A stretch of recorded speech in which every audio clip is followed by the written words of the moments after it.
warahmatullahi wabarakatuh. Perkenalkan, nama saya Kuku Matarul Syukur. Pada video kali ini saya akan menjelaskan modul 4 konflik kepentingan.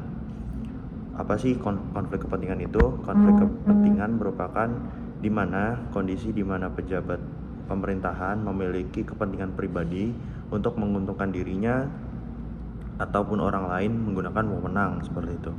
Jadi konflik kepentingan ini terdapat ada dua kategori, yaitu konflik aktual dan juga konflik potensial. Konflik aktual sendiri dilakukan pada saat ini gitu, dan juga konflik potensial itu terjadinya yang akan mendatang. Lalu apa saja yang menjadi sumber dalam konflik kepentingan sendiri?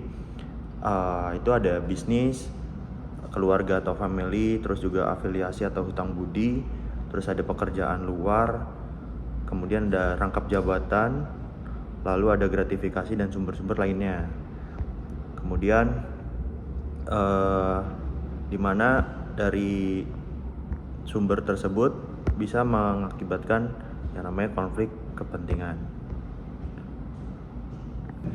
Lalu selanjutnya, apa sih yang harus dilakukan sebagai ASN untuk mengurangi atau bahkan tidak menciptakan konflik kepentingan itu sendiri? Yang pertama itu perlu adanya yang namanya good governance atau pemerintahan yang baik, di mana pada good governance ini perlu dilakukan dengan beberapa cara, yaitu dengan pertama pelayanan publiknya harus ditingkatkan lagi secara kualitas dan juga perlu untuk diperbaiki lagi. Kemudian juga perlu dilakukan adanya pencegahan korupsi, lalu juga akuntabilitas, artinya sebagai aparatur sipil negara harus transparan dan juga bertanggung jawab seperti itu.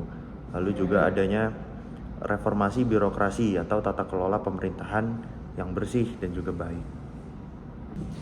Lalu gimana caranya untuk menerapkannya seperti itu?